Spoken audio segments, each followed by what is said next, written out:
Yeah, it should be recording now. Perfect. Okay, guys, welcome to our second Youth Alumni Panel. This is for our youth that are currently in grade 12 to get the opportunity to talk to youth who are in college and university right now and hear about their experiences. So if we can just go around, I will prompt you with your name and you introduce yourself, as well as the program you're in and the school you're at and how you're feeling today. Cool, we'll start with Talir. I'll come on first. Thanks, Jess. Hi guys, my name is Talir. I am currently a third-year student at McMaster University. I major in health and society, and I specialize in mental health and addictions. And yeah, today I'm a bit tired, a little stressed, but it's okay. Hanging in there. Next, we have Mr. Nathan. As you already know, my name is Nathan.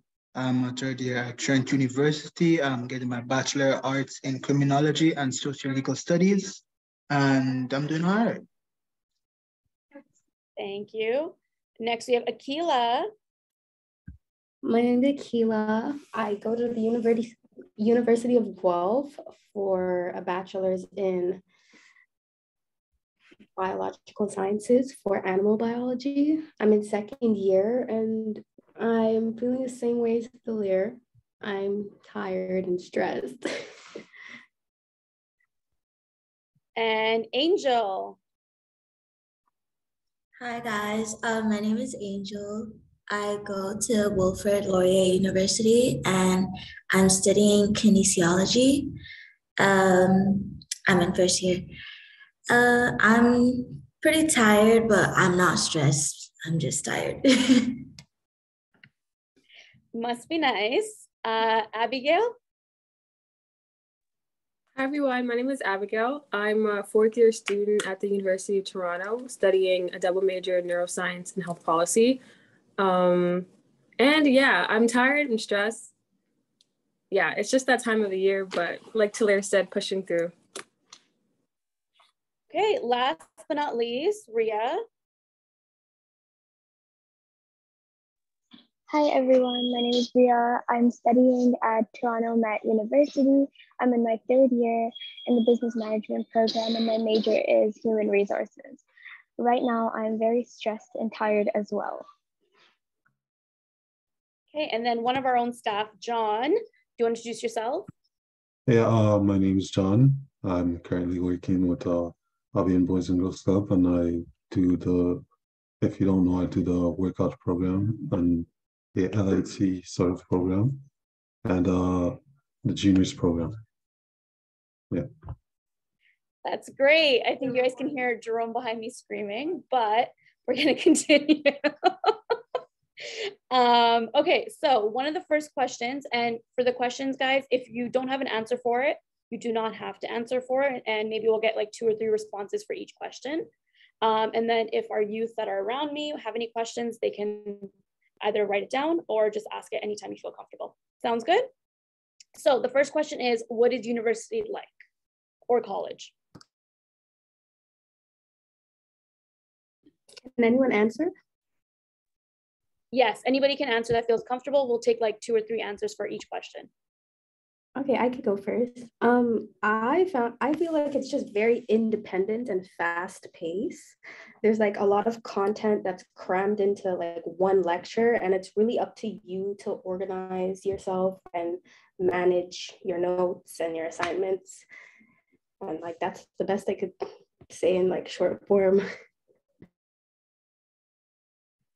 Yeah, I agree with Akila with like being independent and like, you know, like everything is up to you.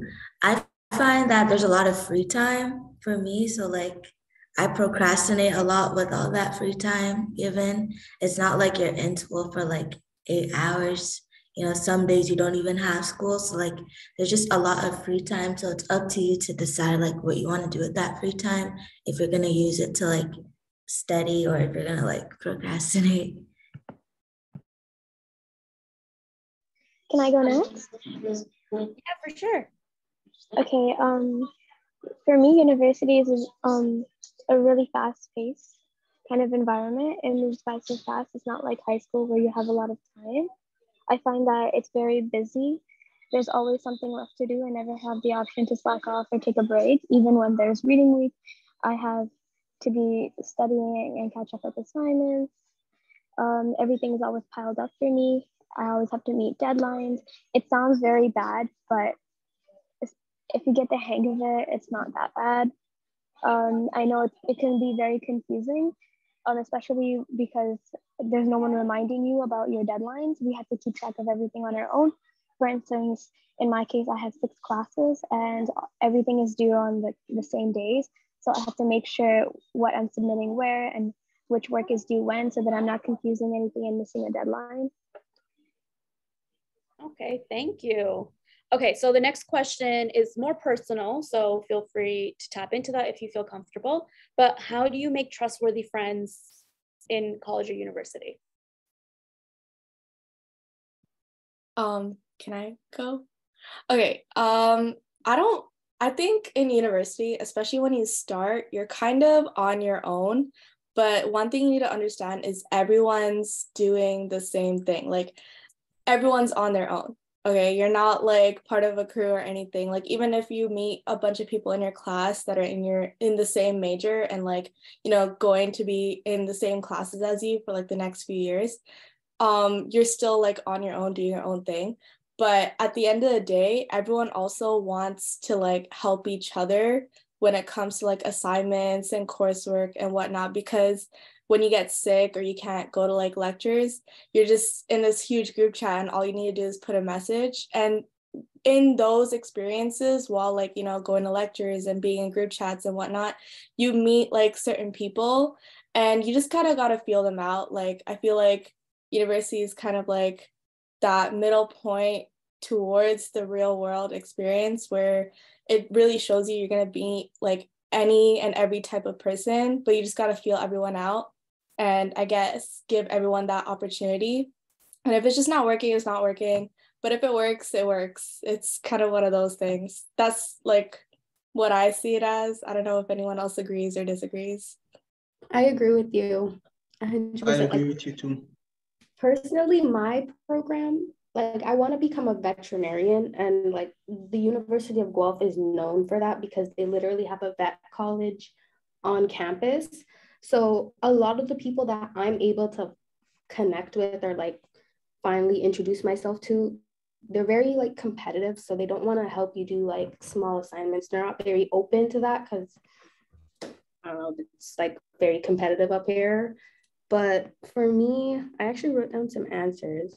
My first year was like completely online, just like this. It was like this massive Zoom call with like 500 students, and like people are like yelling random stuff in the chat. And like, that's what I had to use to find a friend. Never seen this person. You're taking a chance to like meet up with this person. And from there, like, if you even score someone who finally responds to you, you meet them and it's just like a new friend, like treat it as like a new friendship. You just met this person, you get their Instagram or Snap. If they text you, if that's great. And if they're like very communicative, but if they don't, they don't. Like, that's just how it works, sadly. Okay, so Yeah. as Tullius, oh, sorry, you wanna go? Go ahead, it's okay, go ahead. All right, so I was saying, as Tullius said, it's kind of something like the real world, right? So for my first year, I had no friends whatsoever. It was completely me on my lonely. I had nobody. But on my second year, I'm like, you know what? Let me just be brave. I went up, I talked to people, I communicated, and I start connecting with people through, the assignments, through schoolwork. And then if I want to get closer with them, talk to them about personal lives, what's your hobbies or whatever. And then as further along as it goes, friendship progress. If it doesn't, it doesn't. But that's how life is, Yes. Yeah, I was gonna say the same thing. Sorry for cutting off. As Talir said, in the beginning, you're pretty much on your own. I realized that it took me until my third year when I had selected my major and I had very specific courses, and all those that were also majoring in human resources, they had the same classes with me. So when I saw the same faces over and over, I made connections with them, and that's how I made most of my friends. But in the first 2 years, it was very difficult to make friends and trust people because I would see them once a week and then I wouldn't see them until the following. I want to add on to this as well. I think in my experience at U of T is really every man for themselves. In first year, you sort of have to watch over your back. There was a situation where like people would even rip out textbook pages so you wouldn't get the notes. So some people are different, to put it nicely, but I think the best way you can make friends is going to Frosh. I remember doing that in first year, and this was before the pandemic because I had one semester. So all of my friends from first year, I'm in fourth year right now, and all the friends I have that I've met in first year, and we've been friends for like 4 years. And because it's so cutthroat and because some people are different, like I mentioned, we really cling to each other because we know we could have each other's back. So yeah, even in like a cutthroat environment, it's still possible to make friends because like if you're genuine and you're looking for a friend, that means there's somebody else who's also genuine and who's also looking for a friend. So yeah, don't get discouraged. I would say just put yourself out there. Sometimes you take an L, we all do, it's fine. But put yourself out there again and you will end up making friends. But the best opportunity to do that is probably first year, in my opinion. Thank you all. I'm going to introduce your second co-host now, who just came from school as well, Sarah, and she's going to take over the moderation for me. Just introduce yourself. Oh, hello, my name is Sarah. I'm in my third year of community development. It's a bachelor's degree, so it's 4 years. And right now I'm fast tracking so that I can catch up with everyone because I took a break, much needed break, which I support. If you're in university or college and you're thinking about maybe I need to take a year off for my mental health, maybe I need to take a year off just to figure out where I'm going, I completely support it. So that's me. I'm smiling right now, but you guys can't. Sarah, I texted you the questions. John's gonna do the second half, or you can even ask the questions that are written down beside you too from the youth. Okay. Sorry guys, quick pause.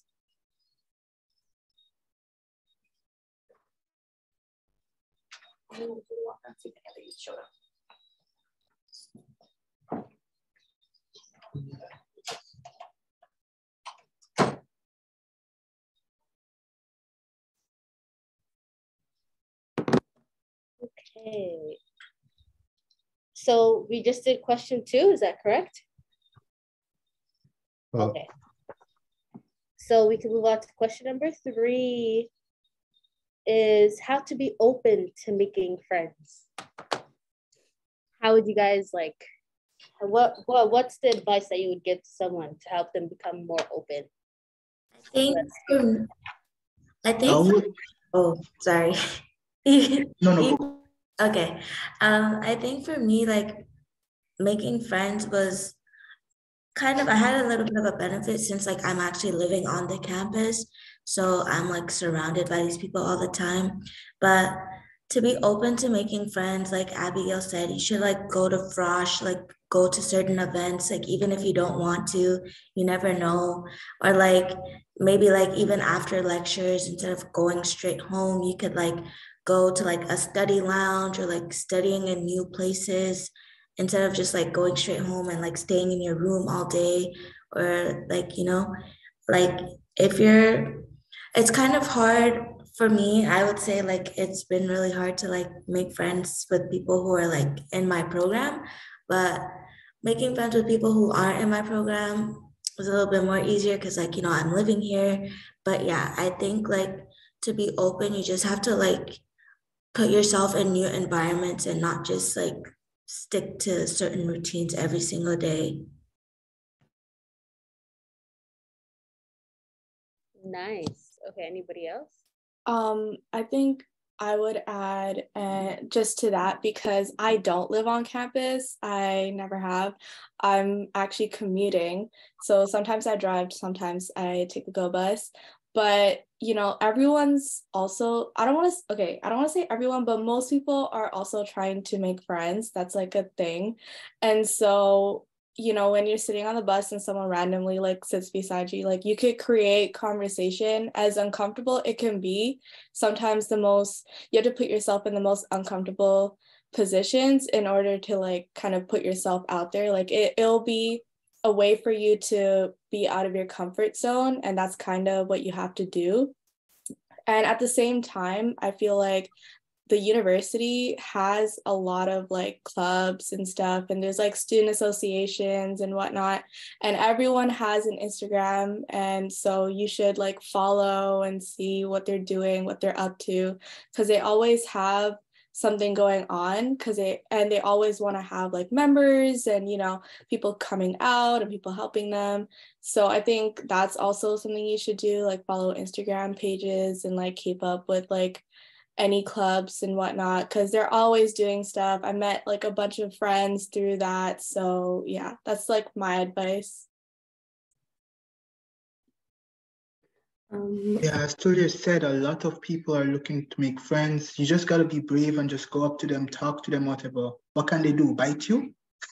So like, yeah, you just have to be brave, be confident, and just try, as she said, get out of that comfort zone. You have to put yourself out there, no matter how uncomfortable it is. Honestly, my personal experience, I was like, when I started, I was like, I don't need friends. Like, I'm fine. Like, I could do this. But no, like, it's really hard when assignments get tough and you have no one to turn to because Google's like useless. But literally what everyone else is saying, you have to just be brave and just turn to the person next to you in class and just introduce yourself. But my experience, I found it was a lot easier during like labs. Like I have labs and like seminar time, because like with each course you have like a course section, and like I don't know if that's the same for everyone, but for me that's what happens. And like you see those people like at least once a week, and it's like you see them so often that it's so easy to like put yourself out there because it's a much smaller group. It's like a regular high school classroom size, so it's much more comfortable to communicate and not feel like nervous in front of like a huge lecture hall. So I've made a lot of good connections through labs and seminars.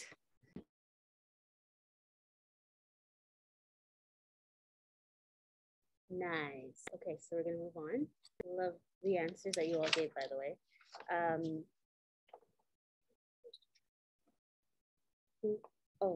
Oh, Nathan, this is the question for you because you go to Trent.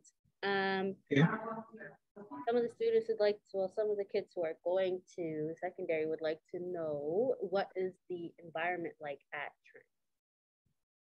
Environment, well, for Trent, I would say the environment is overall good. There's a lot of people there, a lot of different people, and plus the school itself has a lot of resources that you can, you know, take. For example, if you're feeling stressed, they have what do you call it? There's something like a therapist, right?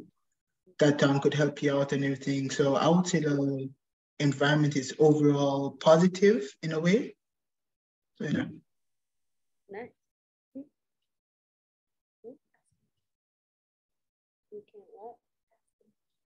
Oh, sorry. What campus? It was Durham campus. Okay. Around Peter Pan, yeah. You asked the UFT question? Okay. This is for Abigail. Yeah, Abigail. I actually would like to know this as well because I hear about it all the time. Is UFT as bad as people say stress-wise? I think that's like the biggest, yeah, you're laughing because you know it's true. Everybody talks about how scary it is over there. Tell us the tea, girl, what's going on? Yeah, I'm laughing because it's a great question.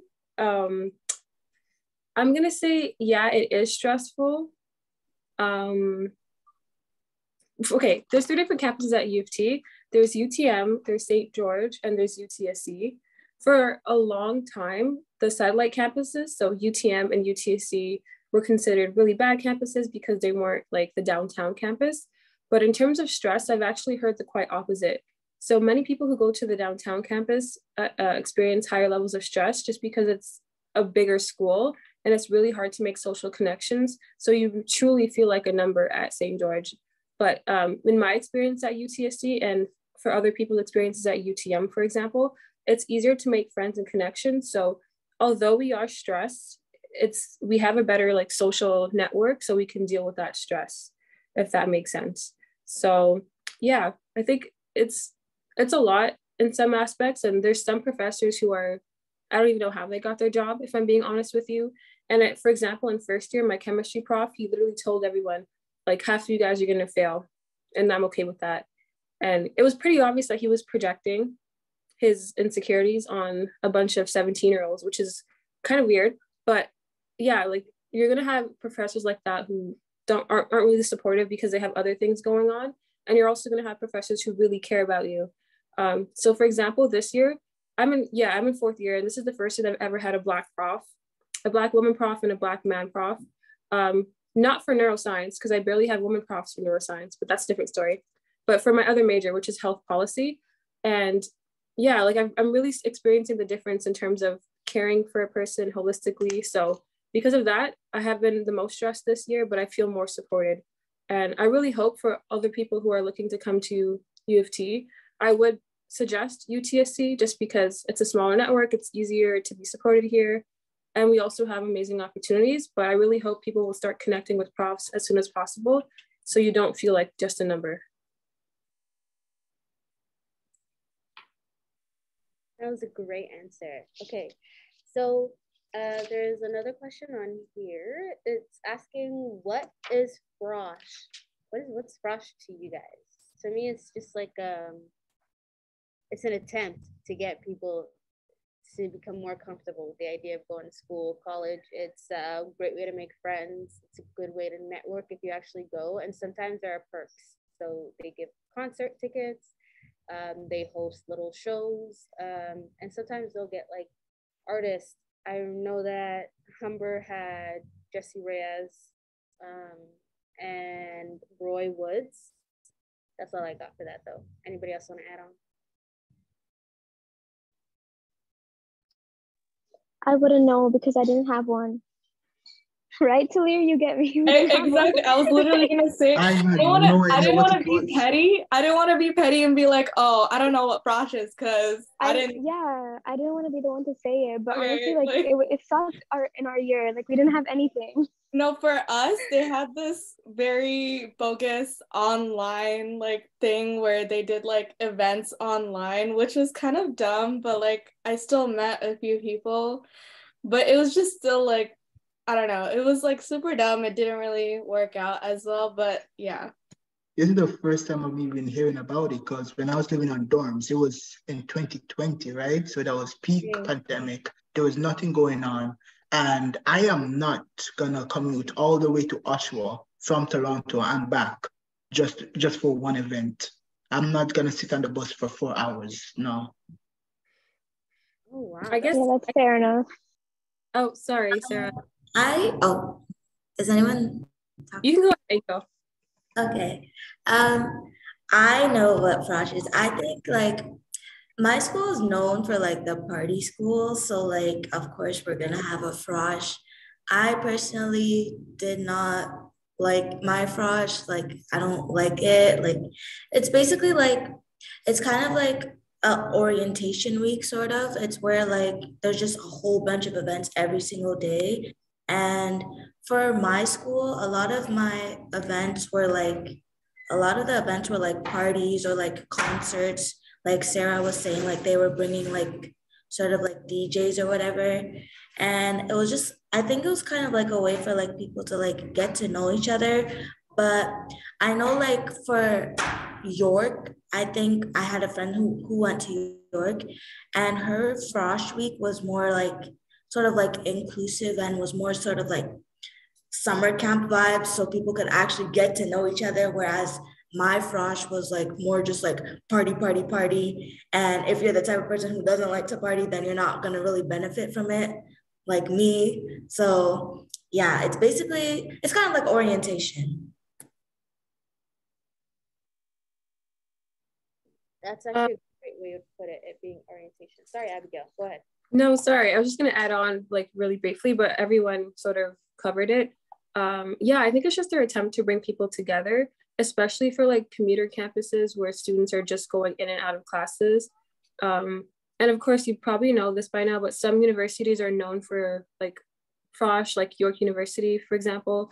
Others are known for not having the best social life and best frosh events. So I guess it's just their attempt to bring people together, especially if they're not from like the immediate area or the city. Yes.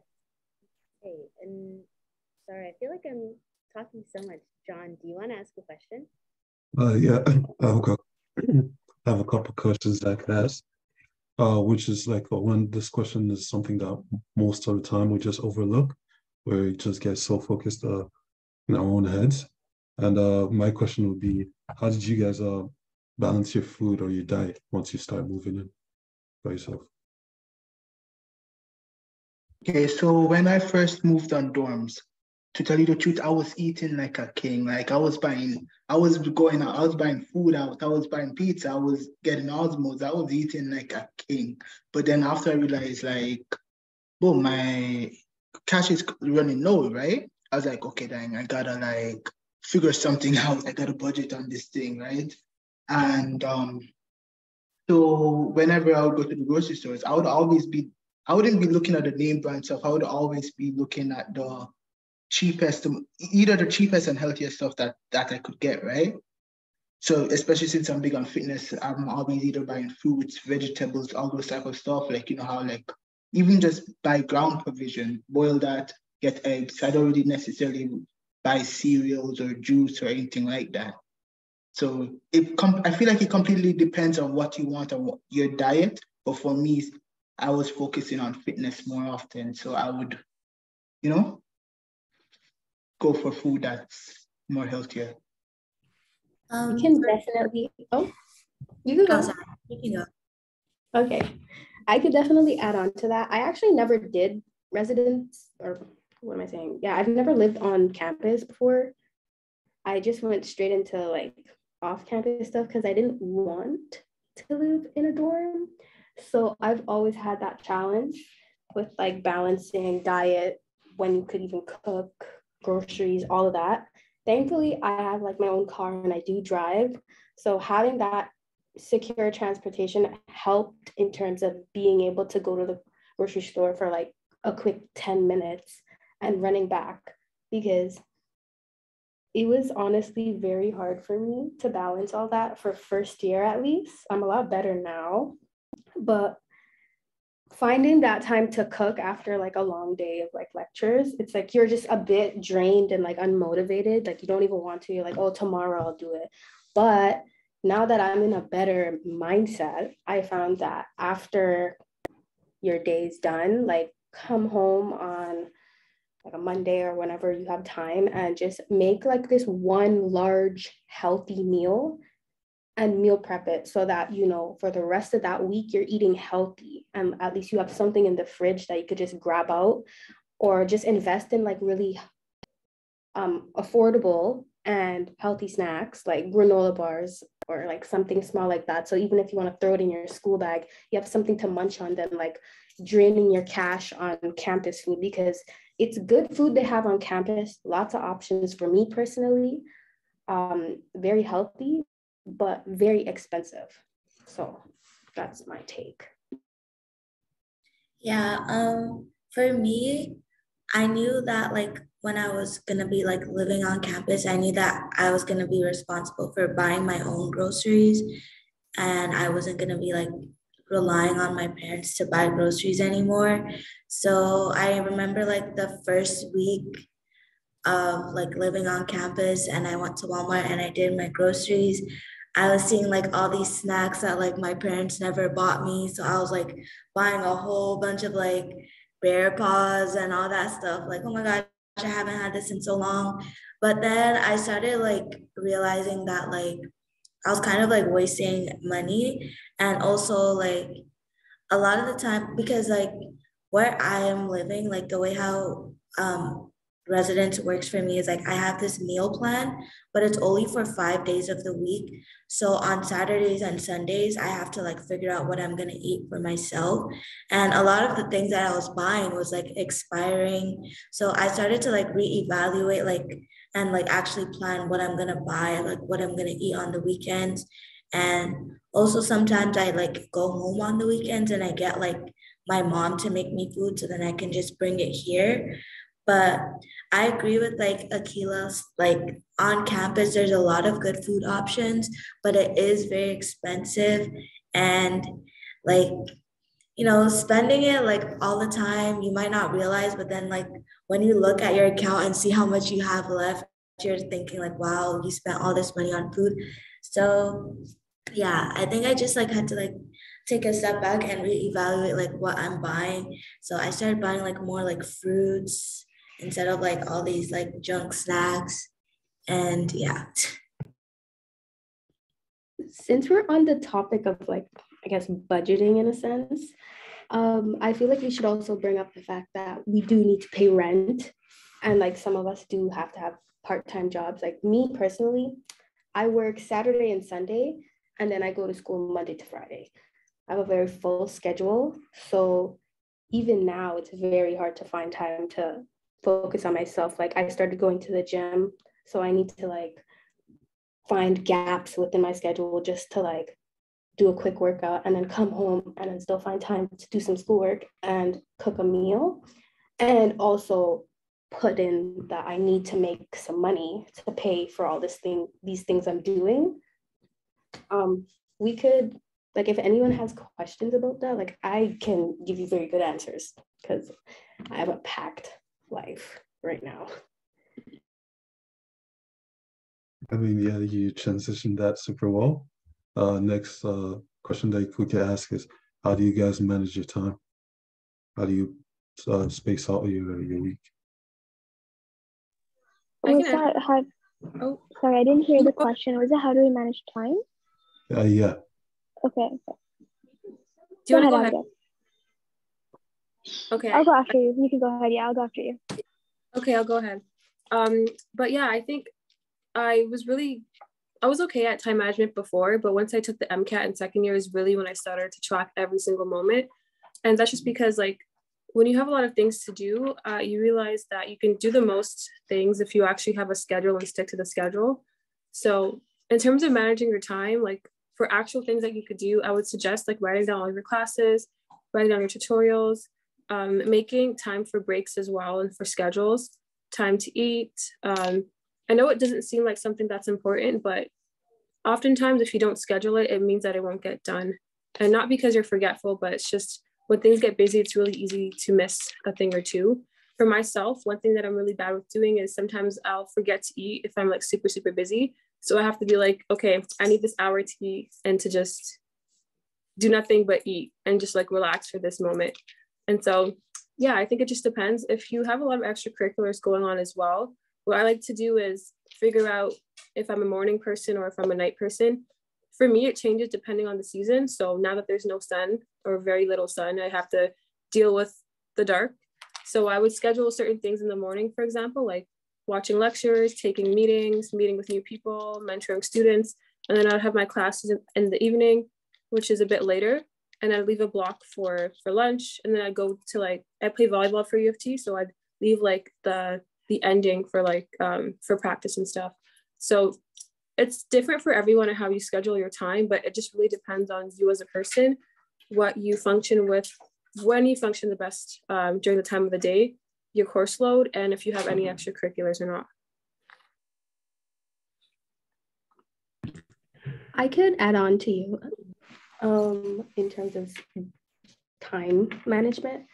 I actually put all my courses and labs and seminars onto like a Google Calendar.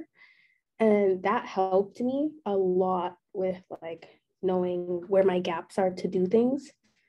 I've definitely recommended like take that time during like your first week to get all of your classes, all of your times, your locations onto that. It's very easy to use actually.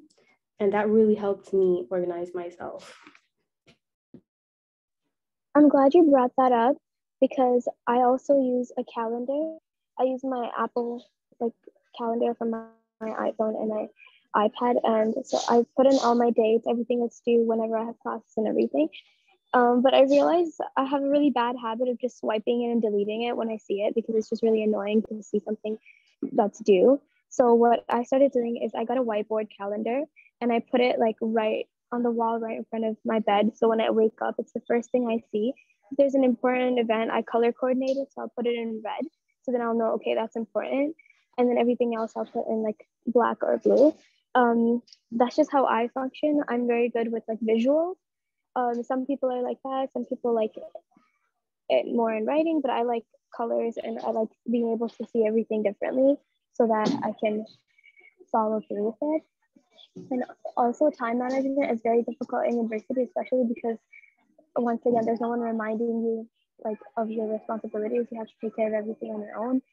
I work a part-time job. I work for my, I'm in human resources. So I also work at the HR department in the hospital. So that's like 2 jobs. And then I have school Monday to Friday. And my time is, I'd never have time for myself. And I'm also starting to go to the gym. So now my schedule is even more packed. And it's just very difficult to organize it. But I think one thing that's really important is to take time out for yourself. Because if you don't do that, then you're going to be overwhelmed with everything. And for me, it started impacting me academically when I had too much on my plate. So I made sure to take some time out for myself, as well as checking up on your diet and staying hydrated and stuff. I would go hours and hours without eating because I'm working, I'm studying, I'm keeping up with school, I'm keeping my social life together. So it was really important for me to get back on track with my diet and make sure that I'm eating healthy, drinking enough water, as well as getting everything done on a timely manner. I also use like dry erase calendar. I find it's very useful. For me, I just need to constantly see what I need to do. So even if it's at home on the go, like I need something to tell me what to do because I get so carried away with like one assignment that I might just forget to submit something or start something. So I think having it on like your phone or your computer and also having those multiple areas that you have your schedule laid out because it's very easy to get overwhelmed.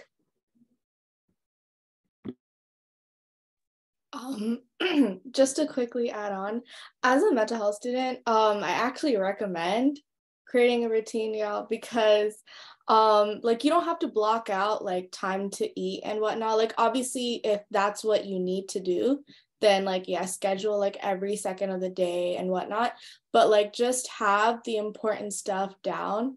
And, you know, a lot of you guys said like visual, like as you can see, I'm a visual person as well. But I also have something that I take with me on the go. Like I use a program called Notion, super helpful. Any of you guys want to use it? You can sign up with your school, like using your school email. But yeah, it's like really helpful. You just put in everything and like it just helps you keep on track. You can even download it onto your phone. So that's something I use, and I just like find and recently have read a journal article about how it's important to create a routine of some sort, because when you have a routine and you know what your day or your week is looking like and what you need to do for that week at least, then it's a bit more helpful and better for your own mental health, because then you know what's coming up, you know how to, I guess, outline your week or your day, and you know what exactly to do to just get it done and out of the way. And so, yeah, that's one thing I learned, passing it on to you guys, which you guys have all said.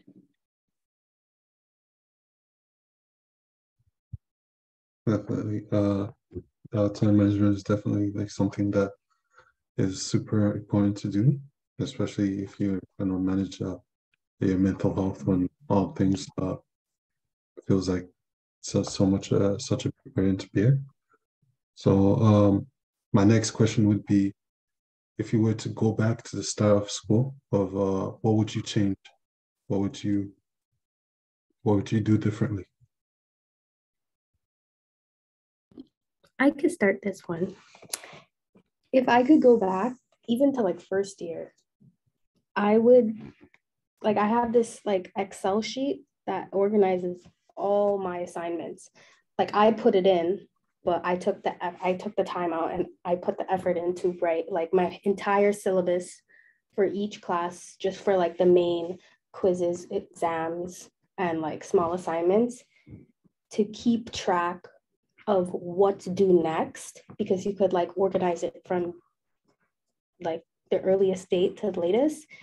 And that was extremely helpful. Like to this day, I'm still using it. It's organized myself so that like I don't even stress about what I have to do next, because that was me first year university. I had no idea. Like half the time, I didn't even know there was an assignment due during first year, especially how it was already online.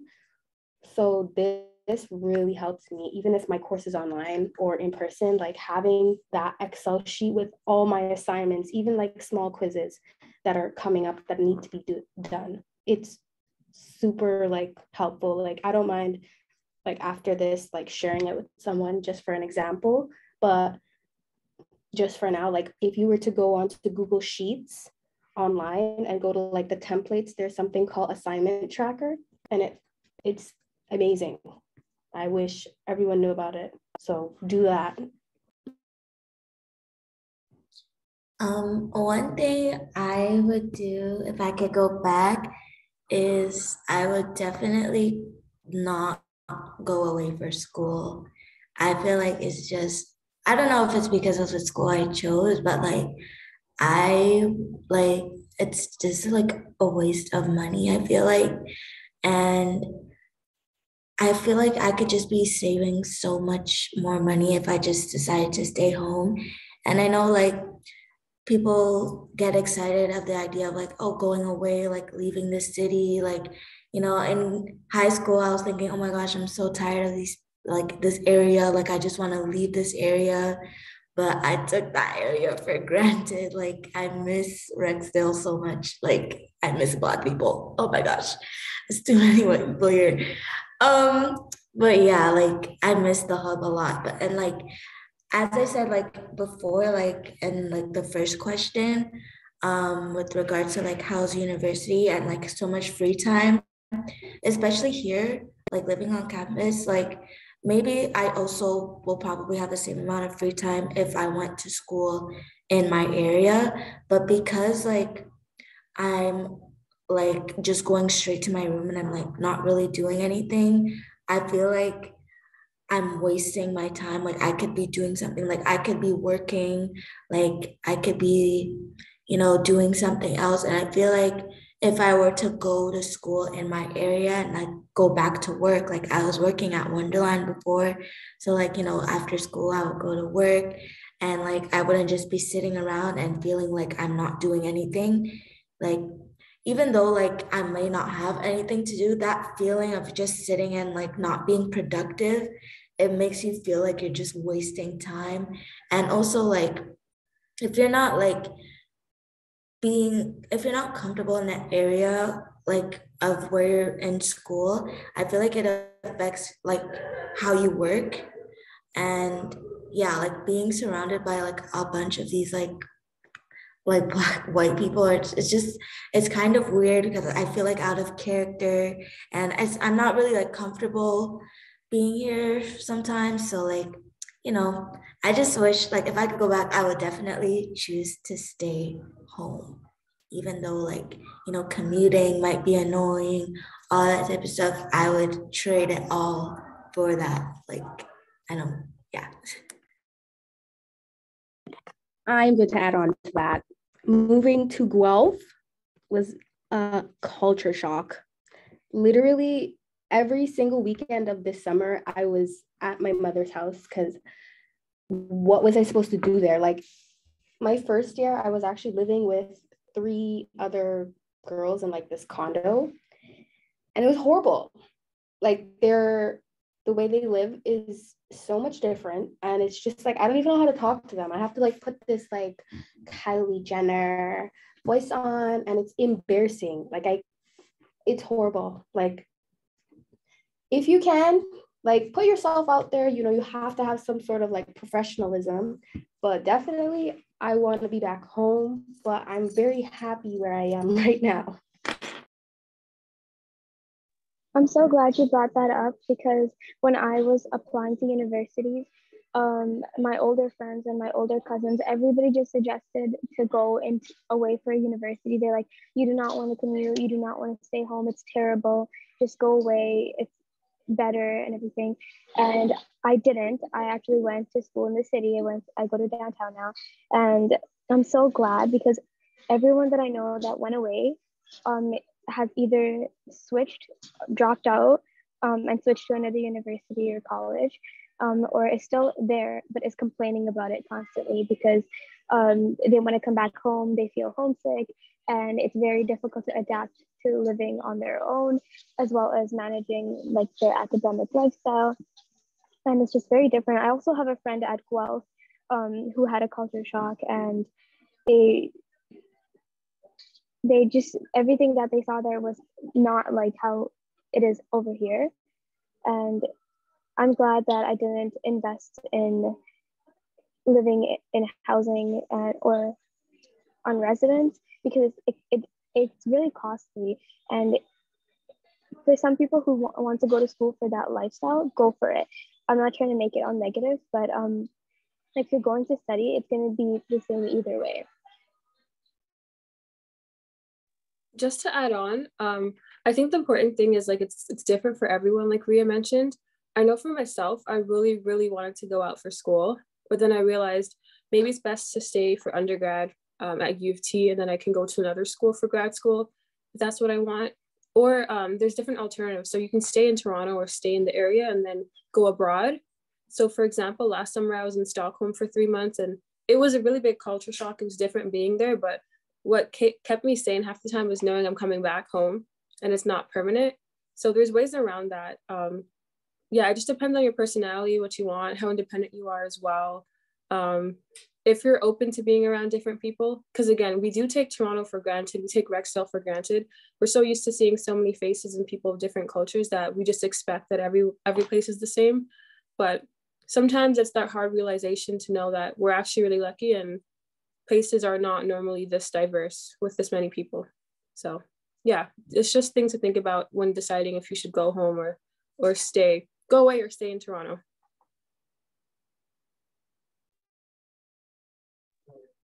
I think you guys touched on it a little bit, but experiencing that culture shock, experiencing that unease, what do you do to support yourself or to help you with cope with all this change that's happening around you?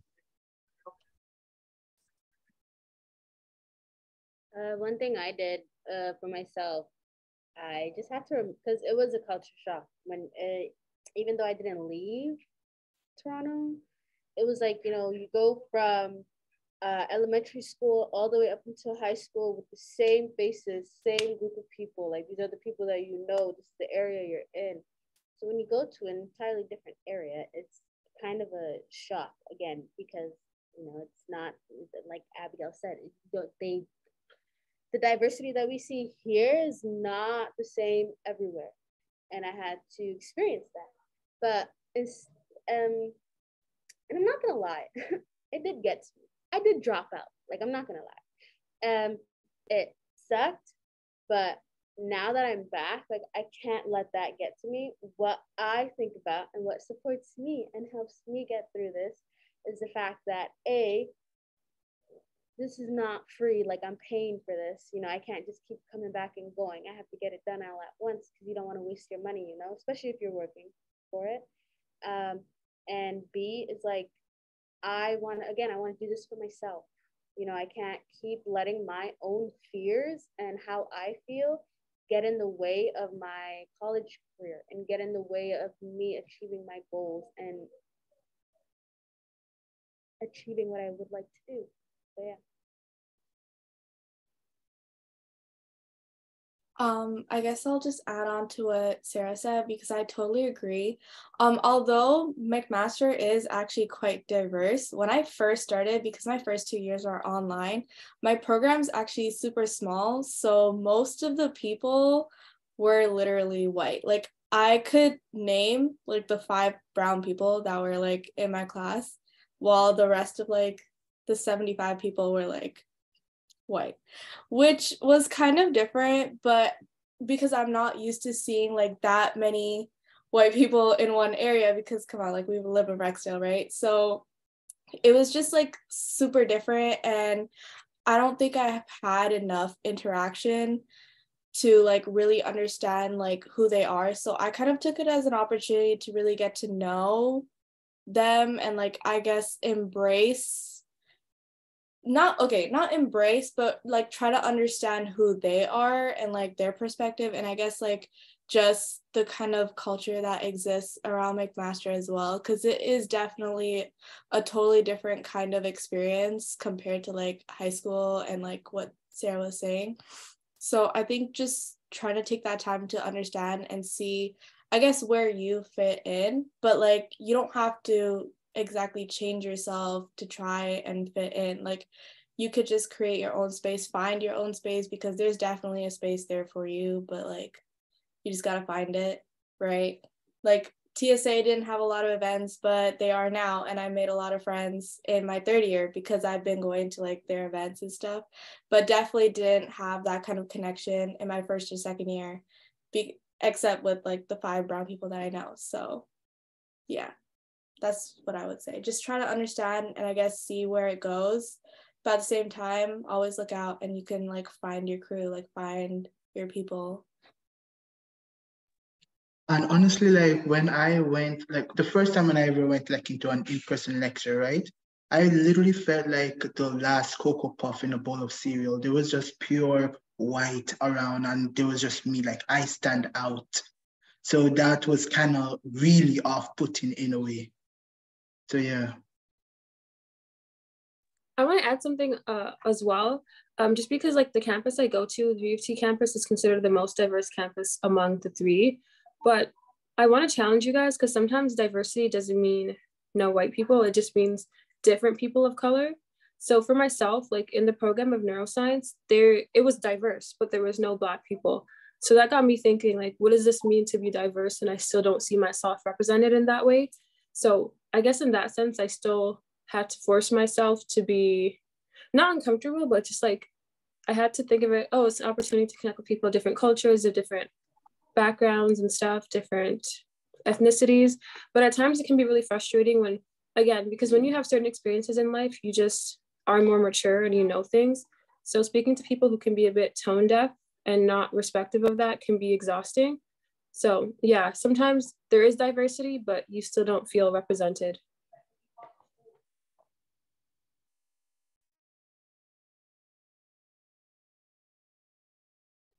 Okay, so we've mentioned a lot of things and a lot of factors that surprised us when we came to university. So I'd like to ask you, what's the biggest or the most impactful thing that you wish you would know, you knew in high school?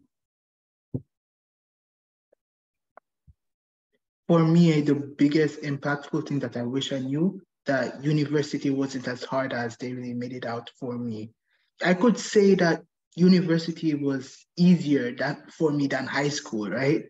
So like I was always hearing from the teachers, oh, the professors always got through the professors this, it's harder. It's like they made it seem like a nightmare place to be. But when I went there and everything, it's like, wait, this is like a complete 360. This isn't anything like how Miss whoever was describing it, right?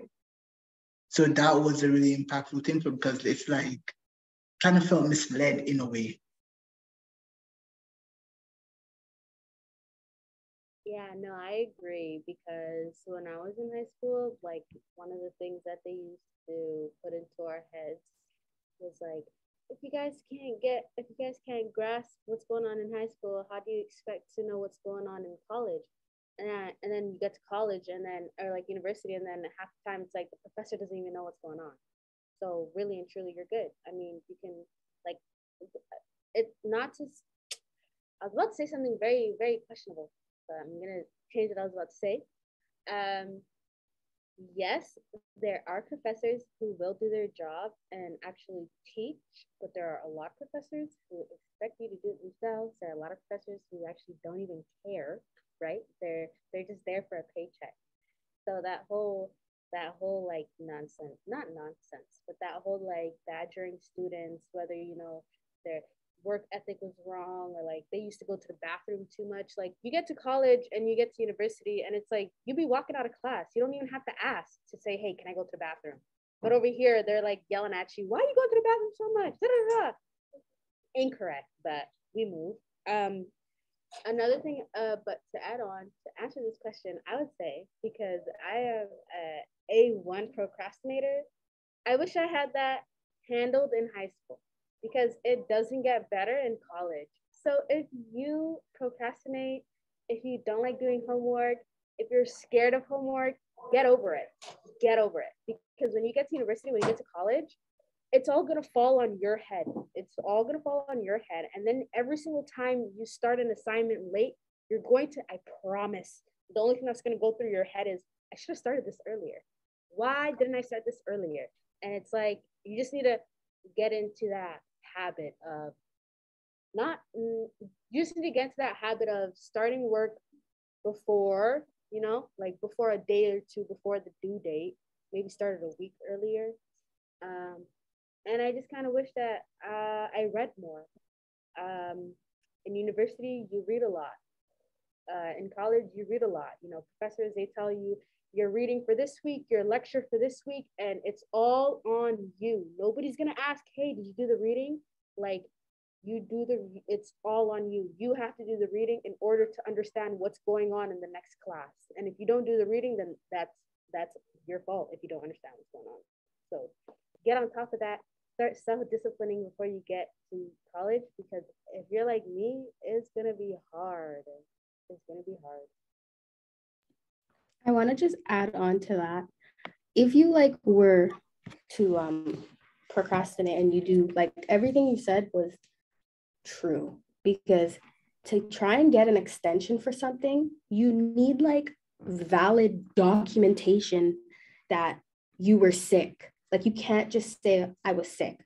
You need like a doctor's note, a prescription, ambulance record. Like, they ask the most from you just to get like a 24-hour extension. And most of the time, they don't even reply to your emails. Like, I can't tell you how much unreplied emails I have. Like, don't even bother messaging your prof or emailing them. They won't answer. Just go to like your course coordinator or like your teacher, TA, or whatever you guys call the assistants, because you, like, literally, if you start your assignment the day it's due, you better get it done the day it's due, because there's no hope for you. It's just gonna pass and you just have to just take the 0, and it sucks. You can like do the most and try to get someone to respond to you and like work through it and get that extension to help you out. But it's very hard. Like, it's a process if you were to like miss an assignment. Yeah, some professors are just rude. Like the class that I came from, and I wish I had known this too, that sometimes professors will abuse their power. Like the class that I just came from, this professor she makes my blood boil. Anyways, she's the type of professor who feels like she can change a due date whenever she wants. So the set due date was the 14th of November. We get into class on the 7th of November, and then she tells us right then and there, the assignment is due tonight. We all say, whoa, it's like it was supposed to be due on the 14th. I thought we all agreed on the 14th. And she said no. And guess what? We couldn't do anything about it. And she's the same professor. Guys, never in my life have I ever come across a professor who was trying to get me to stop handing in my assignment. I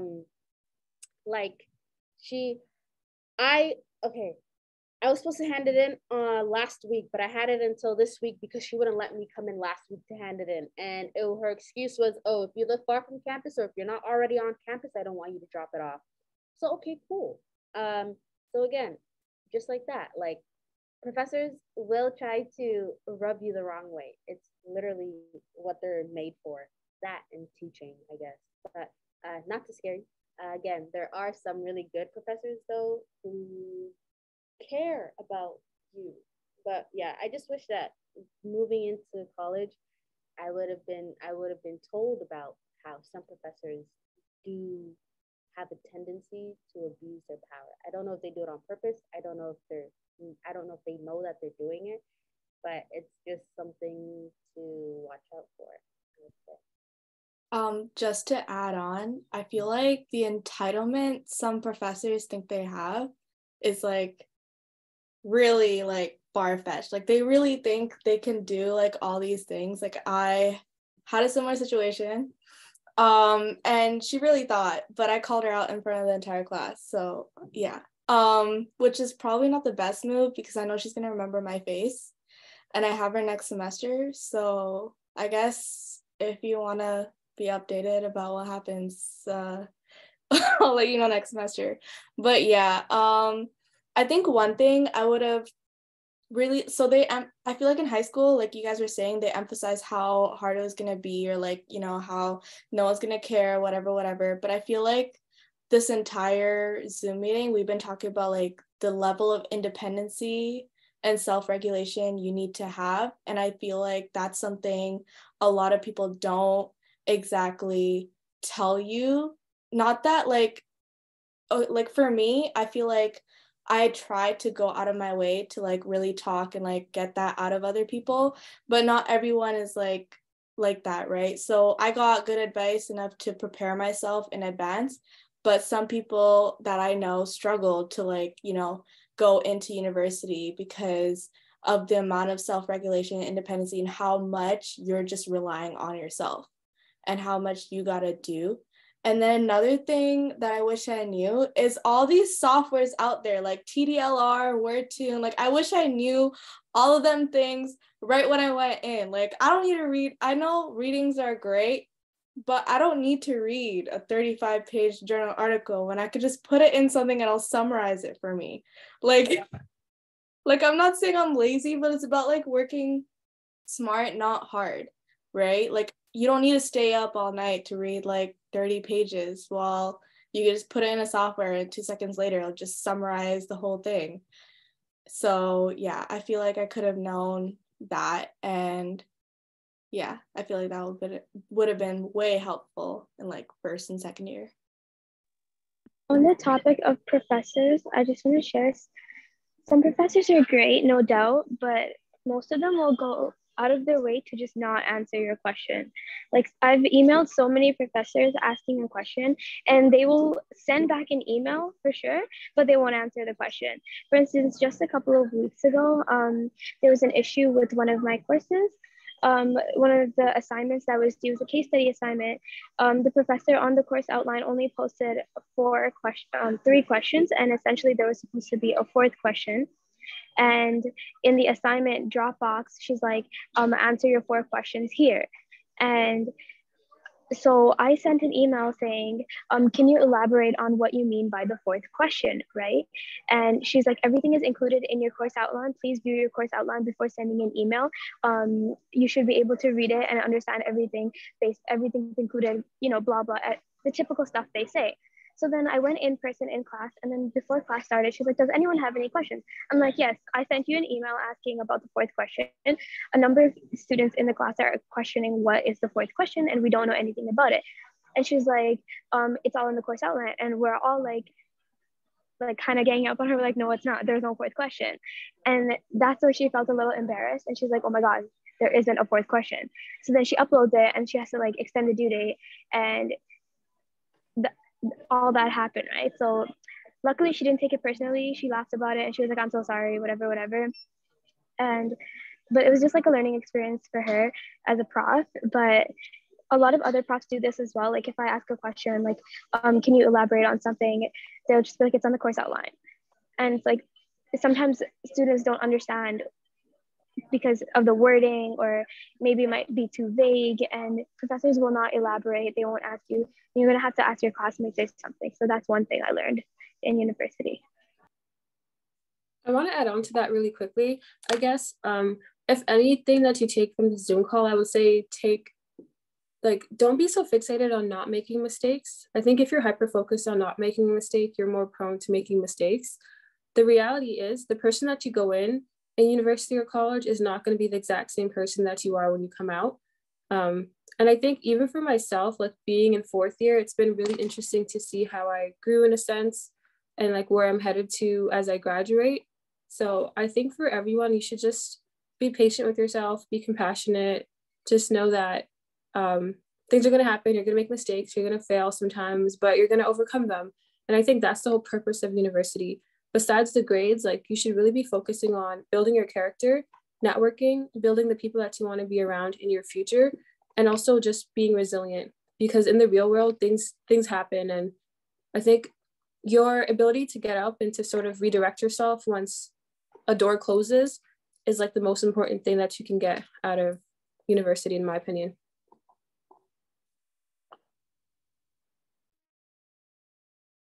So true. So good. So good. Good topic. So great. So much information and knowledge. So love that for us. I wanted to talk about really quickly what Ria was saying about professors. I wanted to say though, with questions and stuff, don't get scared. Like, keep annoying your professor. Keep asking them, because at the end of the day, like that's their job. Like they work for you. You guys are paying to be taught by them. You guys are paying to, learn something, and just ask your professor all the time. If you can't get anything out of them, of course, move on to your classmates and your friends that you have in the school. But overall, I would say really pressure your professors into actually teaching you things.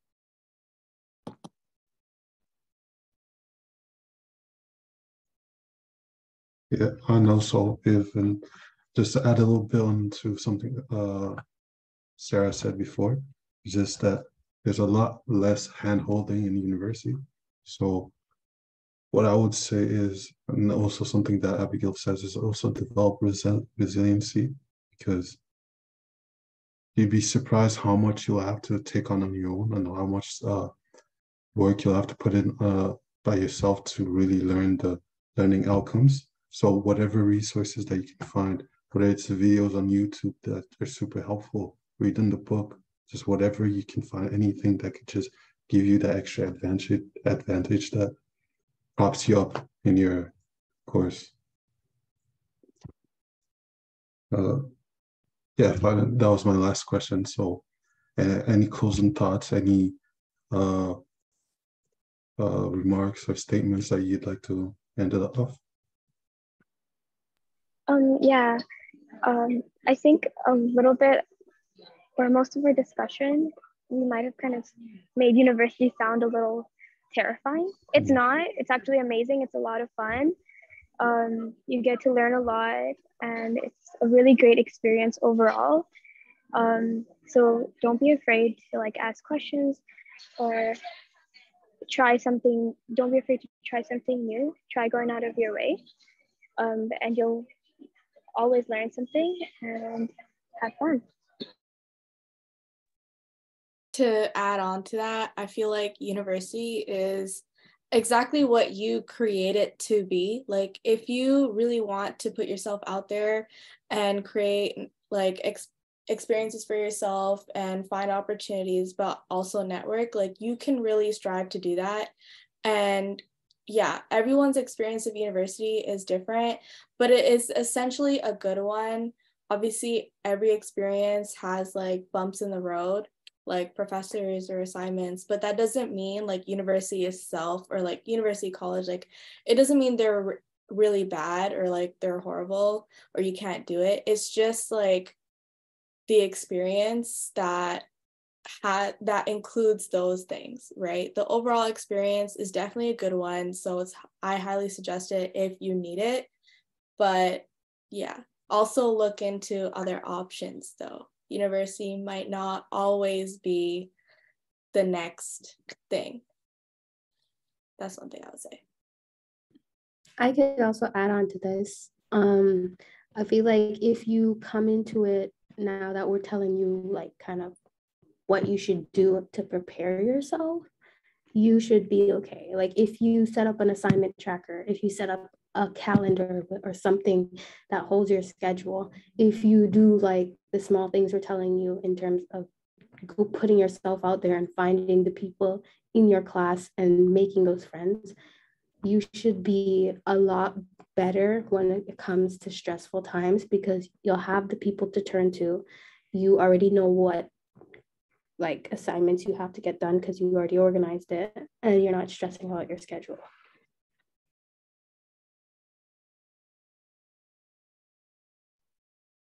I just wanted to add on. I know it took a kind of a dark twist at the end because we're talking about how scary and how bad the professors can be, but don't let that scare you. They're still good professors, and overall, if you do the work and you are consistent, you can do it. Honestly, anybody can do it. School, again, though, like college and university, I'm also not going to sit here and say that you need it. Obviously, there's so many examples of people who don't have an educational background who have been able to make something of themselves and have been able to create a foundation. I don't think it's such a big thing. You guys threw me so off. I quite literally lost my entire train of thought, and I was about to go off. Never mind, y'all. Just don't be scared, and you'll get through it. Honestly, you can get through it. Let me tell you something. It may be a bit, rude to say about myself. Well, I'm done. I'm done. Does anybody else want to say anything? Because this is ridiculous. If anybody else wants to say anything, go ahead and say it.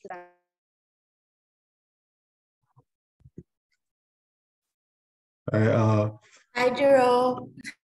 Hi, Jerome. And Nana. I think that was Nana. okay. One final thank you so much for taking the time out of your busy schedules to show up. And yeah, thanks again for doing this.